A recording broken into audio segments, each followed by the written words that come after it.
Third is Suarez. Goodell comes running in. He's under it, makes the catch. Here's the throw to the plate. It's in the air. He is out!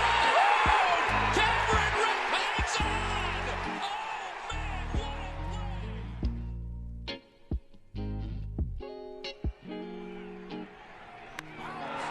Deep to right field. Way up and way second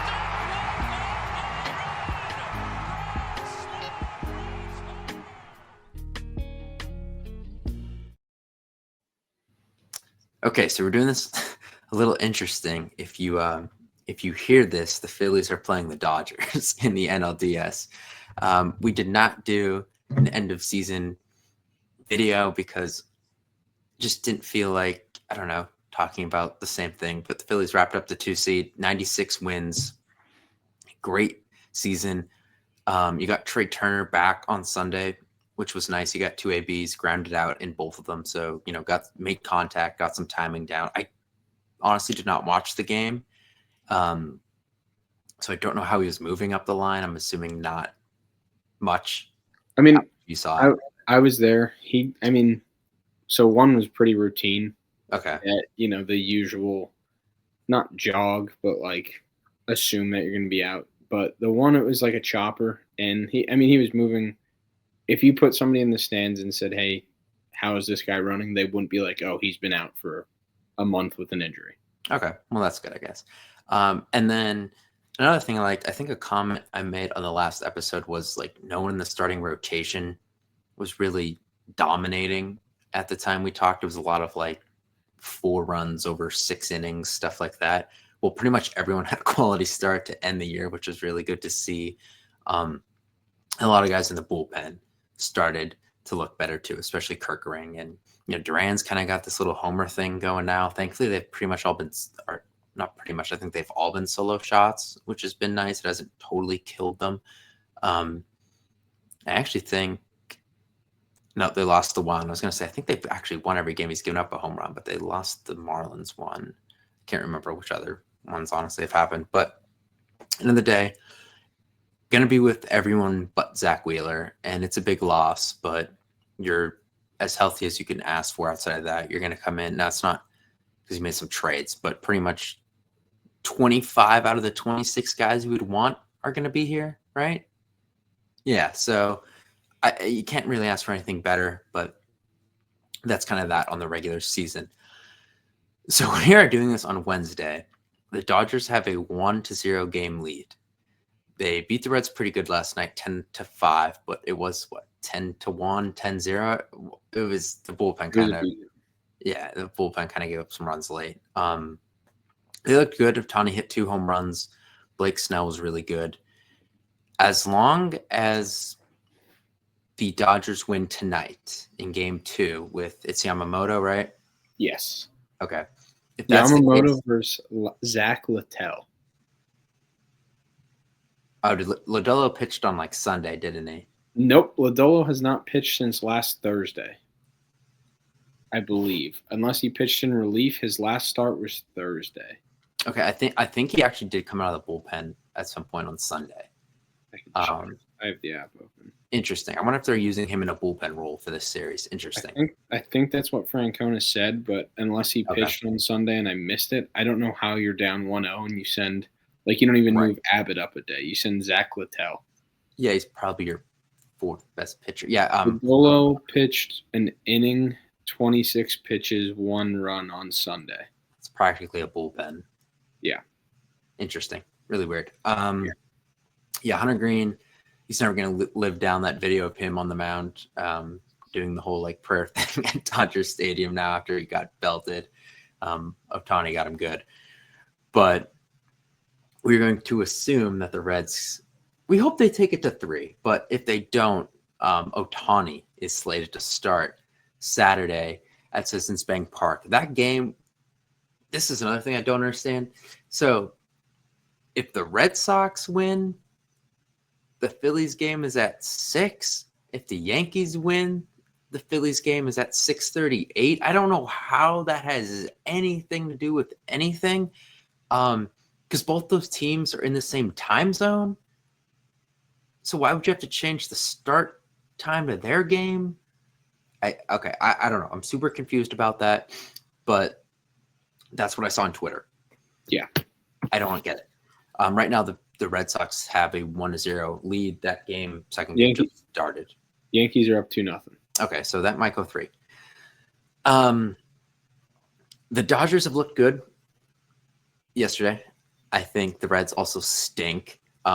Let's be honest. The Reds did not really do much to steal that playoff spot from the Mets. The Mets just totally imploded.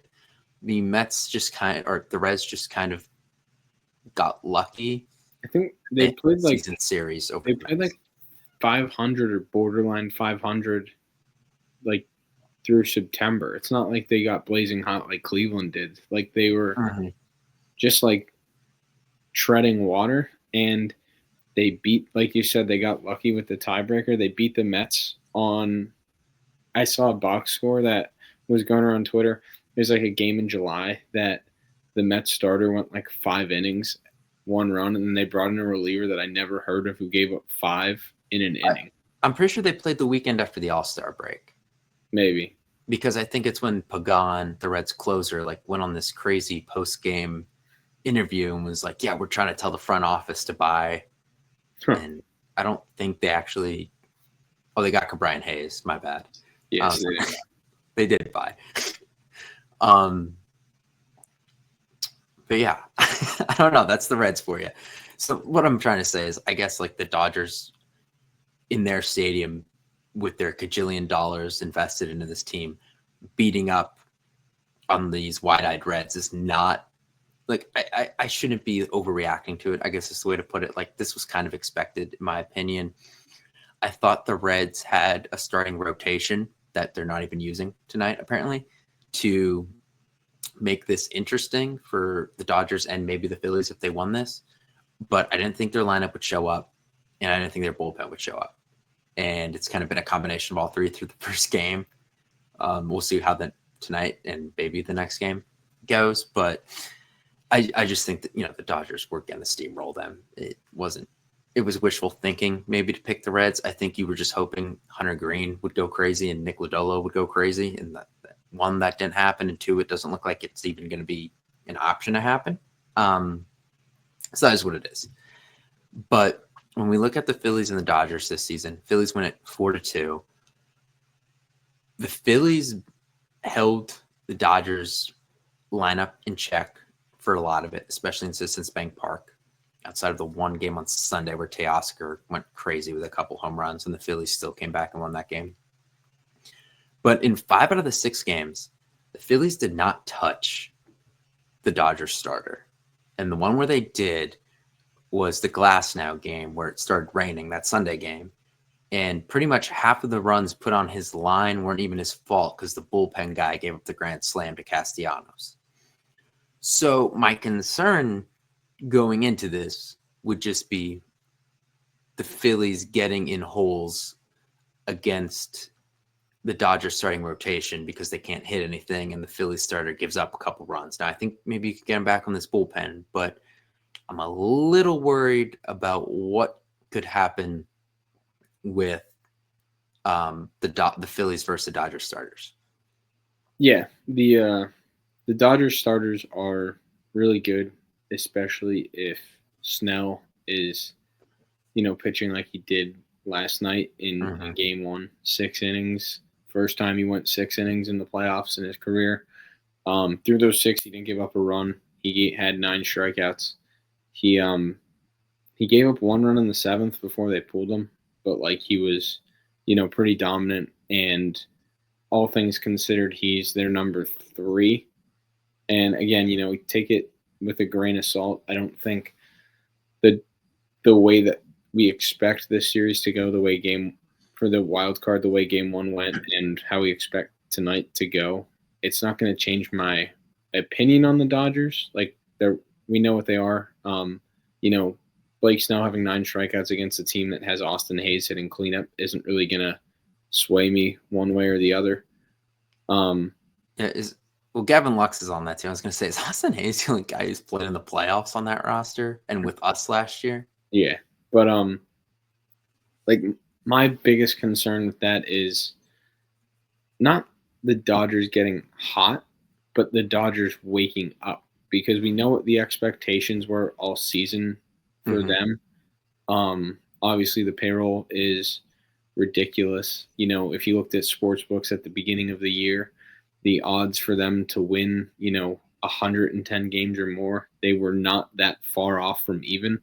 So that's, pretty crazy. The roster obviously has the star power, not to say ours doesn't, but like them getting back into a meaningful October setting and getting, I'm not a big person who buys into is the buy better than, playing the wild card, but like, it's not a matter of them staying sharp. It's them being thrown back into this playoff environment. And it's like, oh shit, it's time to go again. We won the World Series last year. We know what we're doing. But yeah, as far as the pitching, like the Reds winning tonight would be very big. Obviously we saw Ohtani in the series at Los Angeles a few weeks ago. And, like you said, that entire series, we won 2 out of 3, but we didn't do anything off their starters in the slightest. And, Ohtani specifically took a no-hitter or a perfect game into the 5th. I don't know. I'll be honest. Was it the only run they had in the first 5 innings of all 3 games was that home run in the first game, but it came off of an opener. Yeah. It wasn't even the guy that was supposed to be the starter. Yeah. So, like, if the Reds could win tonight and Ohtani would have to throw game 3, he'd then be lined up for game 4.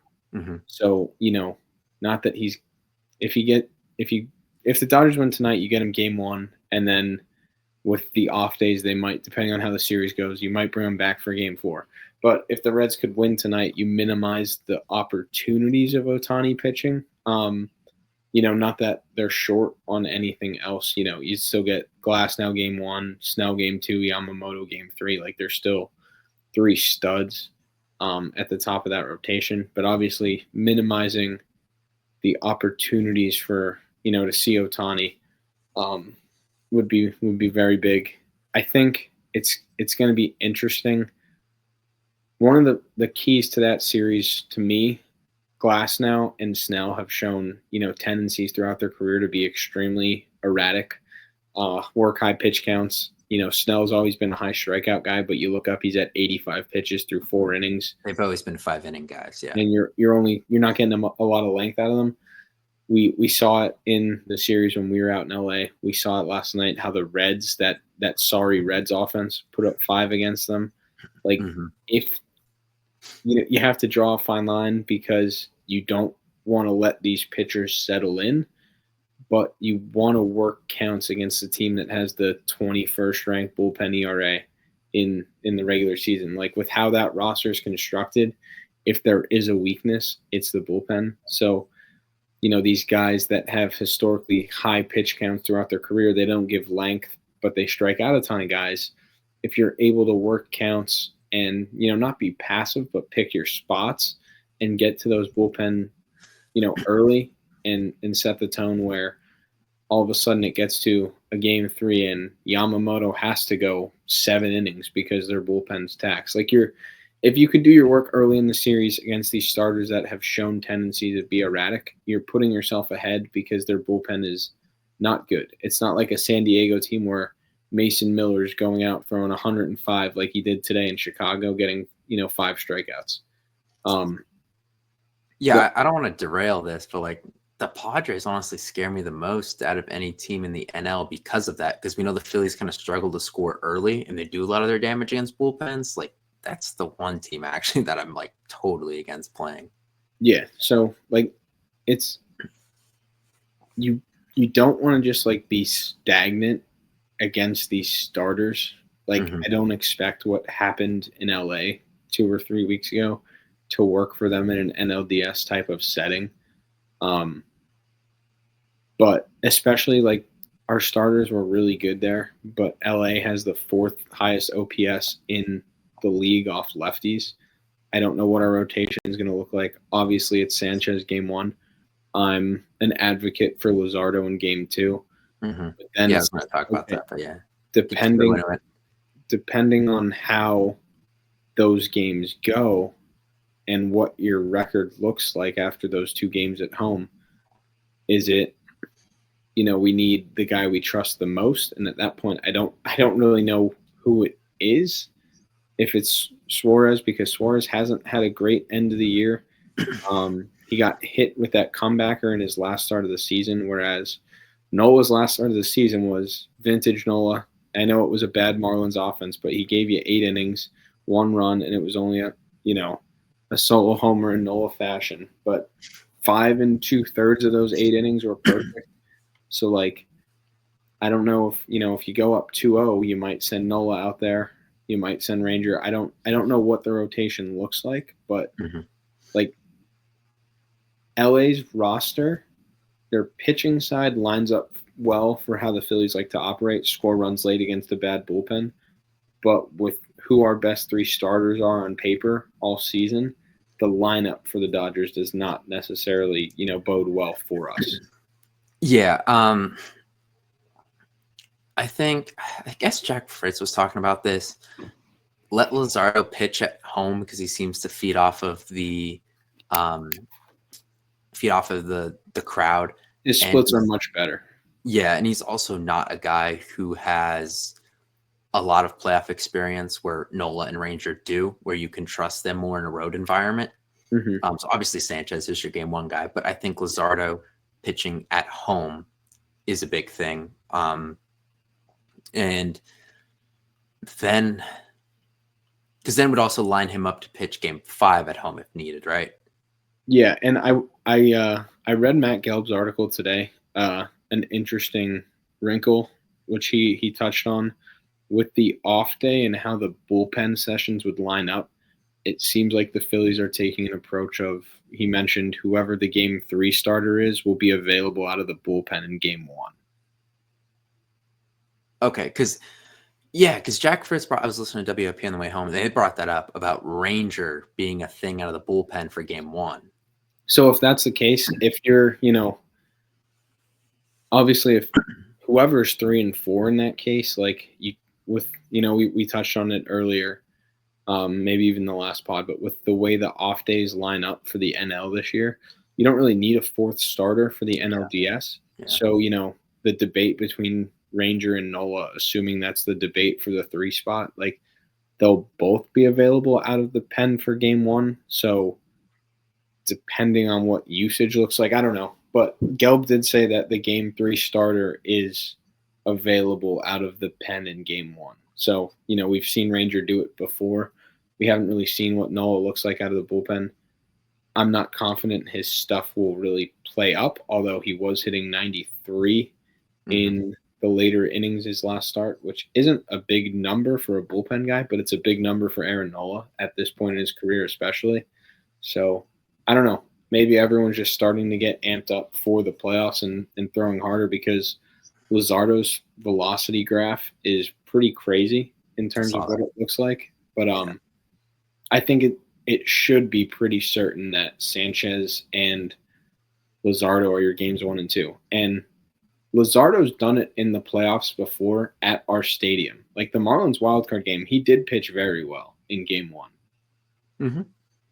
Yeah, it was like 2 or 3 runs over 6 innings, I think. Yeah. Okay.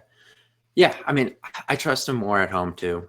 Just he seems like a guy that like familiarity is such a big thing, and we know like when he gets out of his comfort zone, it can implode. So you'd rather not have that be the case. And he also pitched very well against the Dodgers in Philadelphia, whereas he kind of struggled out there in LA against them. So yeah, I'm with him for game 2. Now the way this lines up, Sanchez is 100% going game 4, right?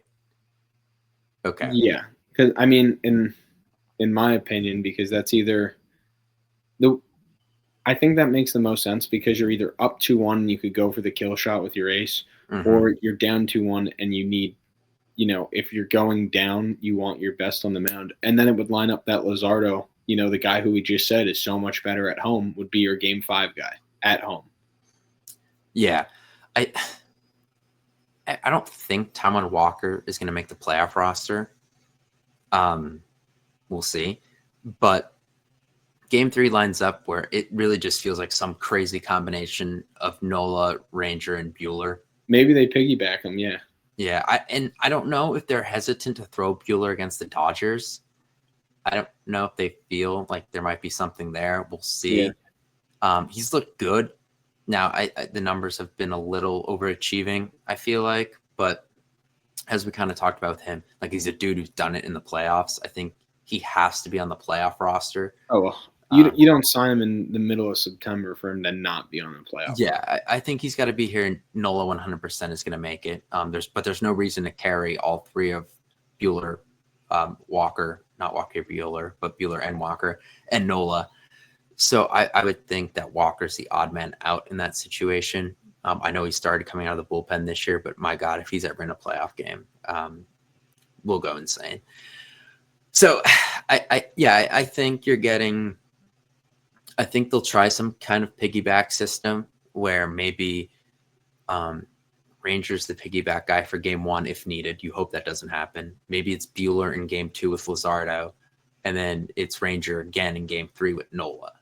Like I could kind of see that being the way they go about this in the NLDS, especially if it is the Dodgers, just because I think you're going to have to do a lot more situational stuff, and being able to deploy that lefty in Ranger in, I guess I would say 3 different games, because I'll count game 5. With Freeman and Ohtani in that lineup, having a lefty you could deploy late in addition to Strom and Banks is just huge. So I think like if you get 3 from Nola, and I doubt Nola's going to go 3 perfect innings, but if he does, and then Ohtani and Freeman are back up in the 4th, like you could go Sanchez to get you through that, and maybe the 5th, and then go to the bullpen.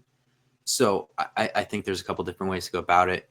We've seen Thompson do things like this in the past, especially against the Braves.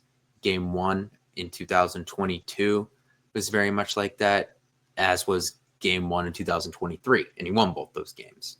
One of them he won pitching because the pitching worked. The other one was just they outslugged them. But in any case, he won both of them. So could see him doing something like that again, but you just gotta trust Sanchez and Luzardo to hopefully get it done for you. I guess. I mean, that's pretty much what it comes down to. Yeah, again, it's only been one night, but I think we're like the game ones of the wild card were interesting to me, because obviously the goal, kind of since the Royals, like playoff baseball has always been like this, but since the Royals in 2015, really with that crazy 3-headed monster they had in the back of the pen, the formula has been shorten the game as much as possible, like get a lead early and get it to your dogs in the back, like get the starter out by the 5th and get the ball to the bullpen. And, as we've seen these, random Joes come out throwing 100 with sync, that's, become ever more present. But Skubal threw 1 billion pitches yesterday. Max Fried got pulled in the 7th, and a lot of people were saying Boone pulled him too early, and he was at 102 pitches or 107 pitches. Crochet was way over 100. Crochet went 117 pitches. Yeah. Like, you're seeing these guys that have premium stuff that are deemed, the ace of the staff get sent out a little longer. Now, Thompson hasn't been that way. There's the infamous Wheeler in the World Series against the Astros, that pool with Alvarez coming up. Sanchez, he wasn't the Chris Sanchez that we see now, but the Arizona series, the Alec Thomas home run game, like Ketel Marte killed them all series. Sanchez went one time through the lineup, and the minute Marte stepped up to hit his second time, Thompson pulled him immediately and went to Hoffman. So like you're pulling guys in the 3rd or 4th inning to use these higher leverage arms, and then you're just taxing your bullpen and get stuck with the situation where Kimbrel has to come in the 8th inning for the 2nd day in a row. So, like, I wouldn't mind, and obviously game script matters, but I wouldn't mind seeing Sanchez get a little bit longer of a leash, as we're having this debate of who's going to piggyback where or something. Like, if he gives up 1 run, depending on what the lineup looks like, I don't mind leaving him out there. Is Will Smith playing? He did not play last night, so I do not know. Okay. I think they're kind of playing that day by day. I don't There's no way like, for me to wait. Let me see if their lineup came out. Yeah, I was just going to check. But like Teoscar Hernandez is very good. Mookie Betts has not had a good year, but Will Smith is not. It's Ben Roethlisberger. He's not in there tonight. So like Betts is obviously, Mookie's obviously Mookie. He hasn't had a good year, but it's very much a 4-person lineup. But he's done it in the playoffs. Teo's really good. Andy Pias has had a really good year, and Kike Hernandez always seems to do it in the playoffs. And you have to bring up Rojas against us. Miguel Rojas hits like career legitimately like 530 against the Phillies. It's ridiculous. So like, we have a lot of ties to playoffs or our franchise specifically with Rojas, but like the righties in that lineup, if you look on paper this year, have not been incredible. Whereas, Ohtani's obviously Ohtani, and Freddie Freeman is on, in my lifetime, the Mount Rushmore of guys that I've seen just torch the Phillies. If you have Sanchez on the mound and the two biggest threats in that lineup are lefties, do not pull him just because he's given up 1 run through 5 and Ohtani's coming up because you have to give the ball to like Matt Strom.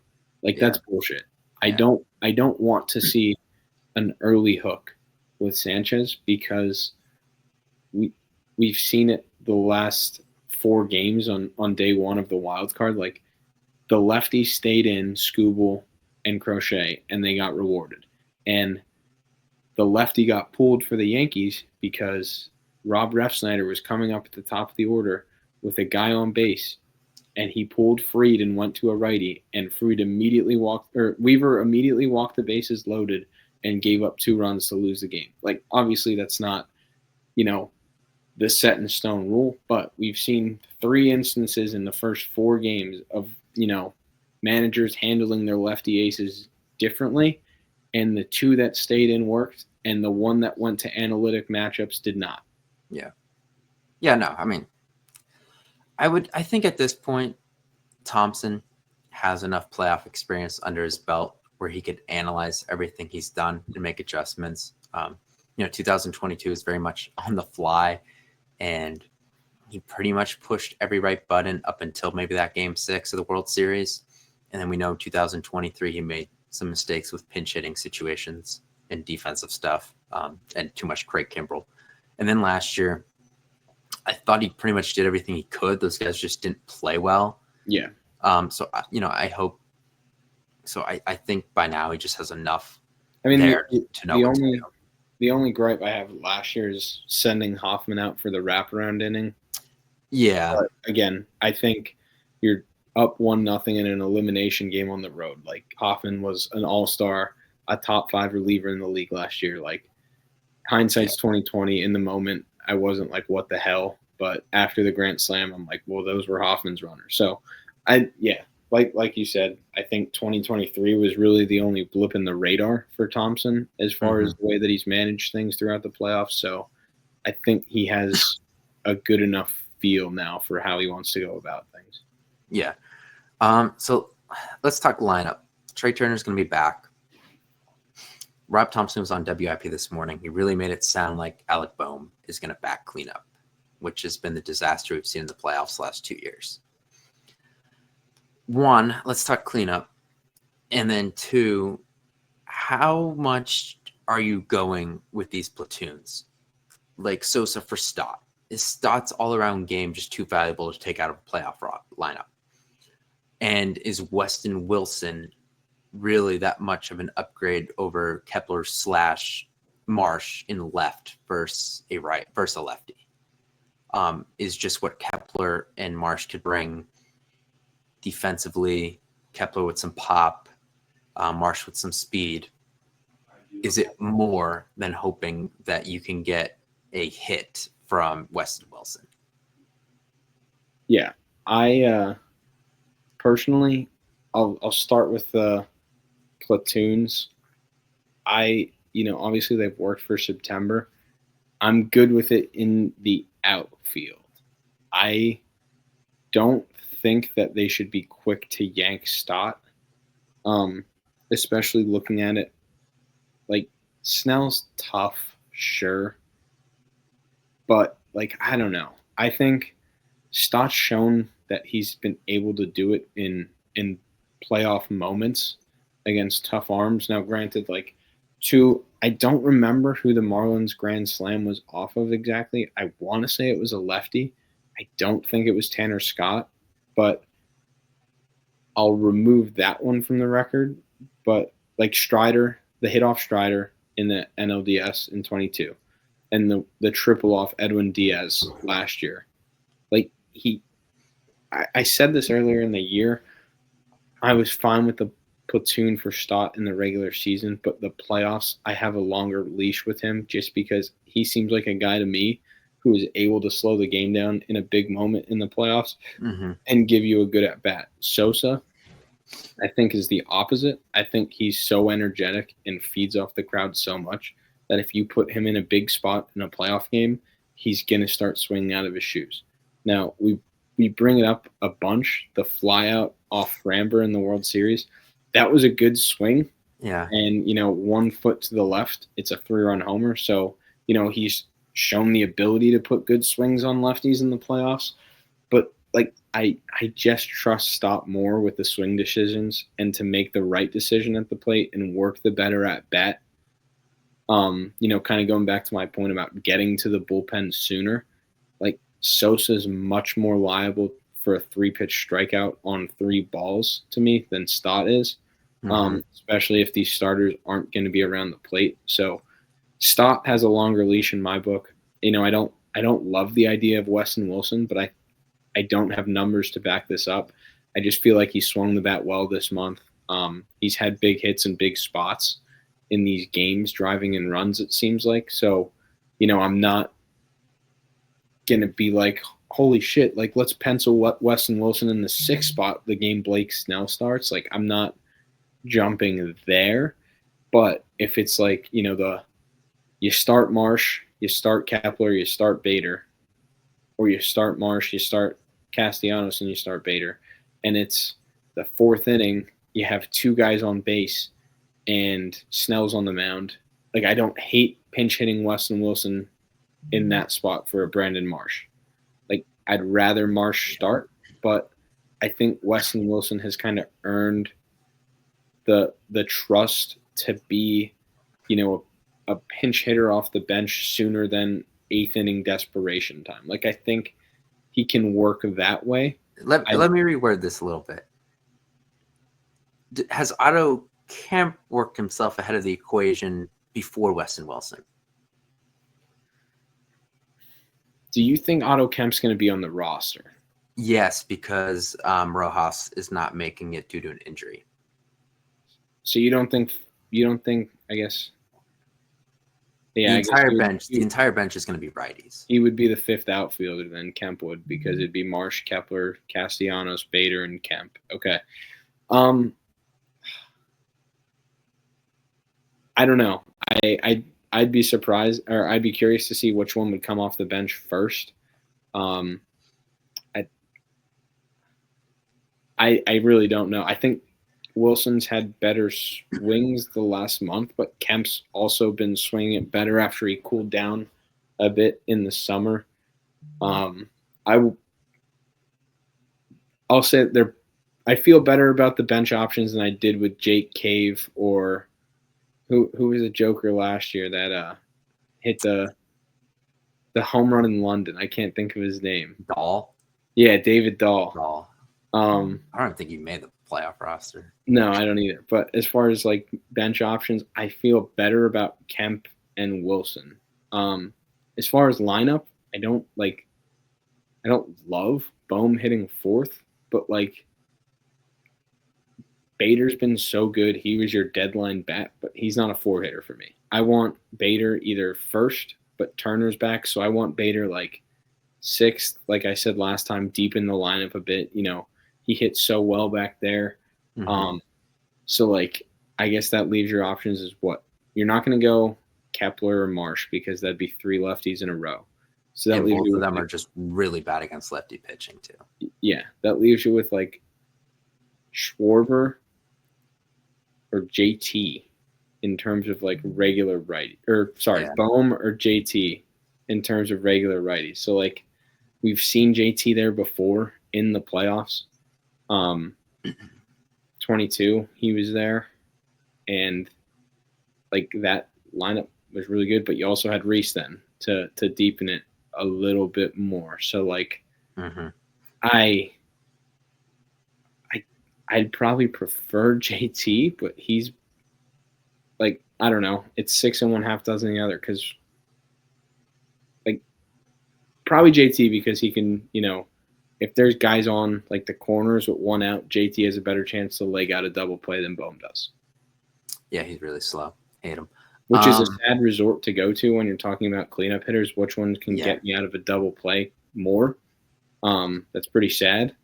But I oddly enough I just feel like Bohm doesn't have the RBI stuff that he did the last 2 years, like this year. I feel like the clutch 2-out hitting with guys. Power is way gone too. Yeah, like the amount of doubles that dude hit last year. Yeah, it just hasn't been there. So give me JT with how he's been hitting since June. It's gonna be Bohm. Yeah, I know. See, like I kind of like Bader, Turner, Harper, Schwarber. They won't. Bader, Harper, Turner, Schwarber. Did I say that backwards? No, I said that. Well, we know Harper is on bat too. Yeah, whatever. Harper should like to win, but yeah, I'd rather split up the righties and the lefties, but I get it. Let's see. I mean, I don't know. You could do Bader, Schwarber, Harper, Turner. I don't know. Especially if Turner's a little slower on the bases, just be like, go get the hits, But yeah, I don't know. They're not going to do any of that. But no, it's going to be Turner, Schwarber, Harper, and Bohm. I think into Thompson's rationale might be, well, guess what? If he somehow does good and we win the World Series, great. But if they intentionally walk Bryce Harper 10 times and he grounds into 4 double plays, I'm walking right into Dave Dombrowski's office and saying, you got to get rid of this guy. And I don't know, it's a win-win in a sense, but honestly, and with ABS coming next year, this guy's got to be off the roster. So my rationale is who gets me out of double plays more, and your rationale is either he's good or he's gone. Yes, that's where we're at. Glad we're in a good spot. I mean, but I've said this, I guess, for almost 2 years now. The Phillies are a great 1, 2, 3. They are above league average 7, 8, 9. They cannot figure out that 4 through 6 spot. It's brutal because you have one Hall of Famer for sure in Harper, 2 guys that may be borderline.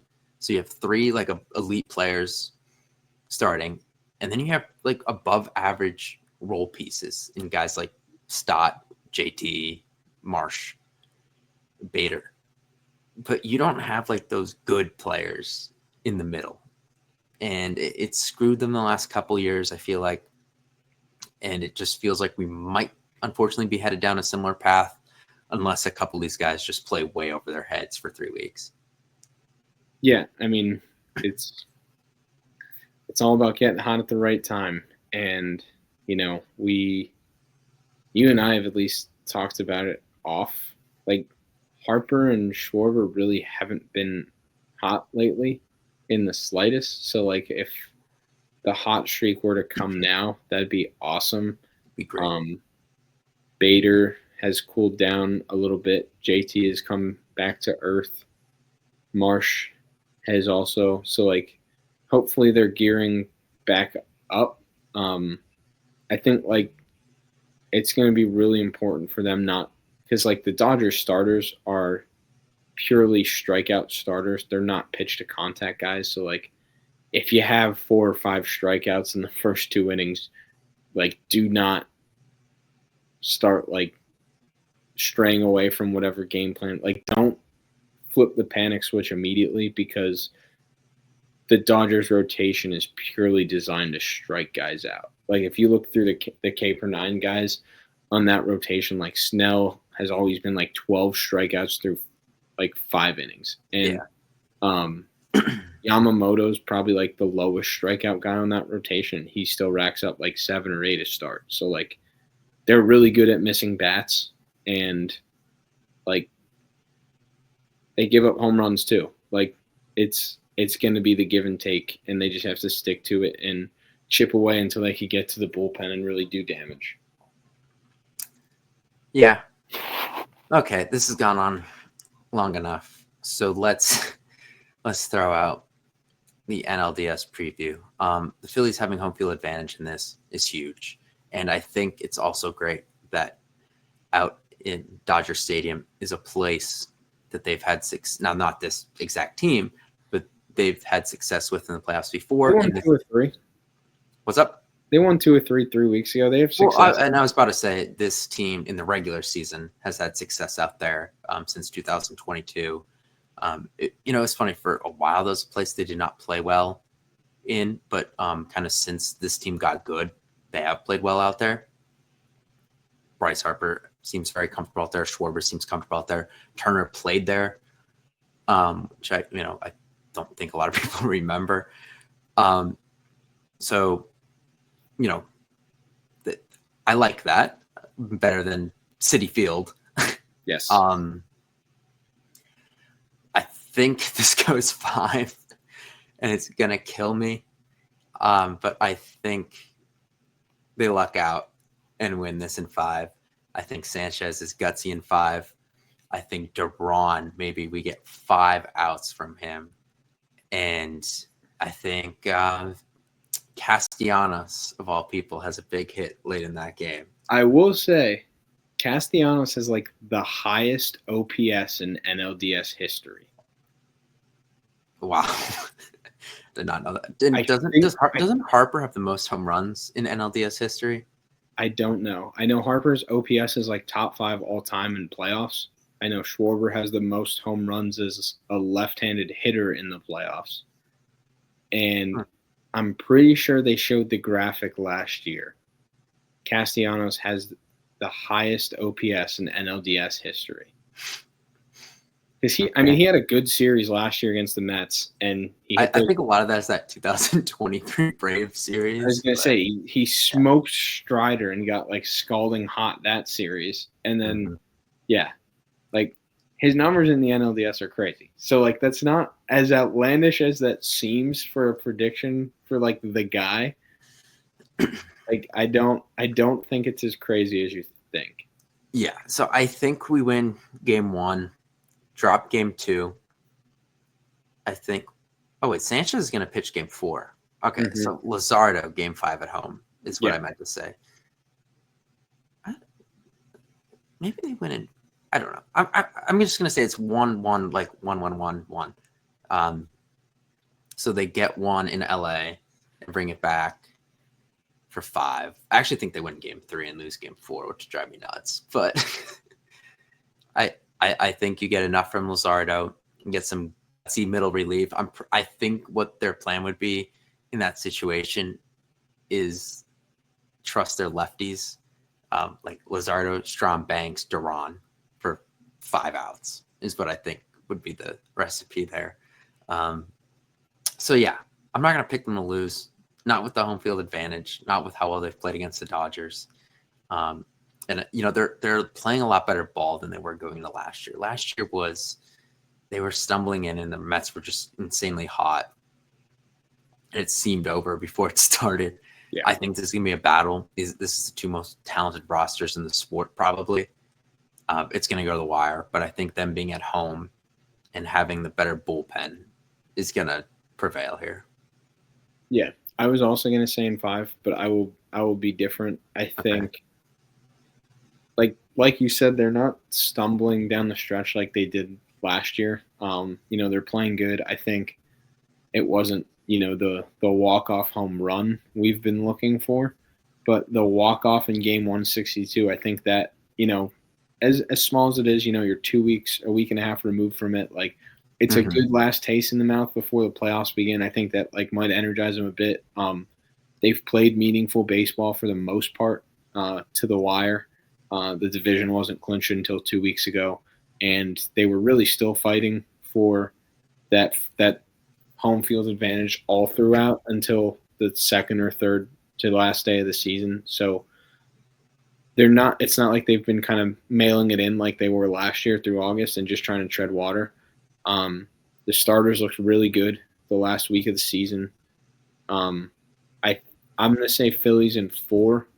I think I don't know how I want to go about it because I had a vision in my head in game 4, but I think Luzardo's going to pitch well at home. But I also I think Sanchez pitches well at home. I don't know how the Ohtani start's going to go, assuming we get Ohtani. So I think Sanchez and Ohtani for me is a coin flip, and it's kind of a cop out. But I say if we split at home in some capacity, and I think we win. I just have this vision of Walker Buehler closing out the Christopher Sanchez start back in Dodger Stadium as the LA kid. And I don't know why, but I feel like, obviously Duran was the big deadline acquisition. Gelb's article today also said that he's comfortable going multiple innings, getting multiple outs. So I don't know if I have a 6-out Duran save in game 3. So then the bullpen's a little taxed. So then Buehler gets the last 2 or 3 innings in game 4 to close out the series. I don't know. I really wanted to say in 5, but you picked that, so I'm going to be different. And I'll say that Phillies in 4, Buehler with the save in game 4, and I'll say that, I don't know. I've been kind of defending him all year while you've been being a little baby about him. I think Harper gets back to the playoff numbers and keeps his playoff stats going.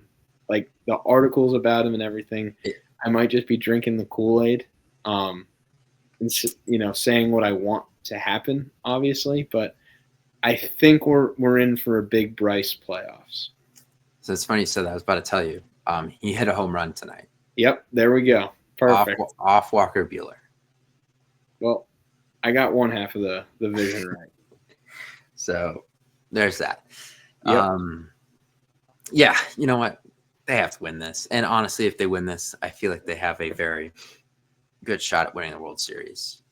The Dodgers are the most talented team in this field. So you have to knock them out. And then you go for it. But yeah, this is going to be a battle. The NLDSs that they've played in have been pretty one-sided for the most part. The loser of the series has always won game 2 in the 3 that they've been a part of. Nice. So keep that in mind. Unless they win game 1. We're also historically bad as a franchise in game 2s.